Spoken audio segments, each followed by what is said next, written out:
Sonny tells Carly he suspects Michael. Pascal gives Britt a warning, and Chase turns to Nina for help. Laura was stunned. She won the mayoral race while drunken. Dalton spilled intel to Joss before getting shot by Sidwell. At Windermere. Britt lectures Dalton for being a useless tool. Sidwell agrees and shoots him.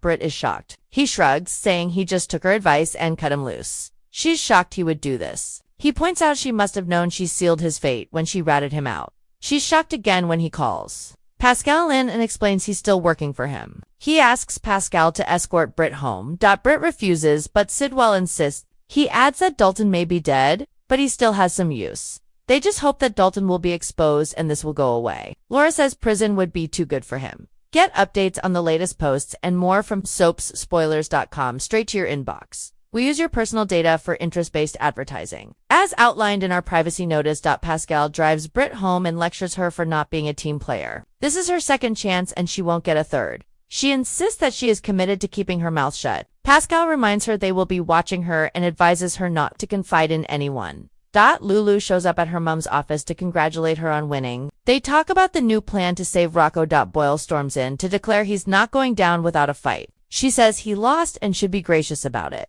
Lulu trashes him and he insists that Sonny must have bought the election. Lulu asks for a preview of his concession speech. Laura tells him having a tantrum won't change anything and slams the door on him. Get back to talking about the plan for freeing Rocco. Lulu tells her mom how proud she is of her and leaves. Alexis is surprised to find Willow in her office. She explains she wants to take a more active role in her defense. The lawyer suggests it's best she do nothing right now and stay away from Michael and the kids. Willow admits she already messed that up. She tells her how awful it was to see Michael playing family with her kids and a sex worker. Alexis asks where she was when Drew was shot. Nina heard her with the false alibi. Willow knows she shouldn't have gone along with it. The truth is that she was working but freaked out after hearing Heron was dead. She needed to get out of there, so she took a walk. When it started raining, she sat in her car and cried. She drove aimlessly and didn't stop anywhere. Eventually, she went back to work. Alexis admits it's not a great alibi, but it's better than Michael's. Chase meets with Nina at the Brown Dog so he can question her about Jacinda. She refuses to discuss this without a lawyer. He assures her this is off the books. He only wants to help Willow. She makes it clear that Michael forced her to hire Jacinda. Nina explains that she used to kick her out of the hotel. She used to see her with Ezra. Nina admits part of her wanted to shoot Drew too. He says lots of people felt the same. She begs him to do whatever he can to help her daughter. Subscribe to newsletter at the Metro Court. Michael gives Jacinda a drawing from Wiley. Sonny walks in and asks for an introduction. They chat about Laura being reelected. Measure C is still up in the air. Once Sonny walks off, she admits that playing the girlfriend role has been easy, but feels like it's getting serious.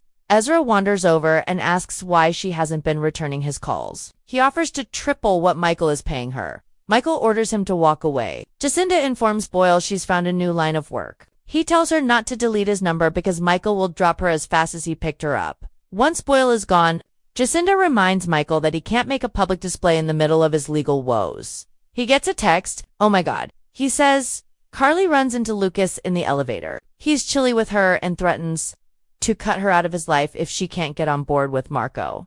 Marco and Ava are waiting for Lucas at a table. She hopes he never breaks her nephew's heart. They discuss how special he is and Marco promises to do all he can do make him happy. Lucas joins them and he and Ava vent about Carly. Lucas doesn't have the bandwidth to fight his sister. They toast to the move-in. Lucas is looking forward to living at Windermere again. She gets a text that Nina is on her way and the men exit. Nina arrives and tells Ava that she threw someone under the bus and it might not have been necessary. There may be a way to obliterate Michael's alibi. Carly gets off the elevator and sits with Sonny, complaining she may lose her brother because she couldn't keep her mouth shut. Sonny tells her that she's going to have a hard time convincing Lucas not to move into Sidwell's. Carly is startled when he admits he's hired Rick. Sonny says some people change, not always for the better. She wonders if he's talking about Michael. He admits he's not sure that Michael didn't shoot Drew and frame Willow. He doesn't have a problem with his son killing Drew, but he thinks he got carried away going after Willow. Sonny walks back to his son, and Michael announces that Measure C failed, and he can keep his peers. Ezra wanders into the Brown Dog to drink. Chase comes over and tells him what a slap in the face his loss was. Marco and Lucas get to Windermere and are surprised that Sidwell has not been watching the news. As Laura drives home, She calls Kevin in Ireland and tells him she won and how much she misses him. She gets a flat and has to pull over.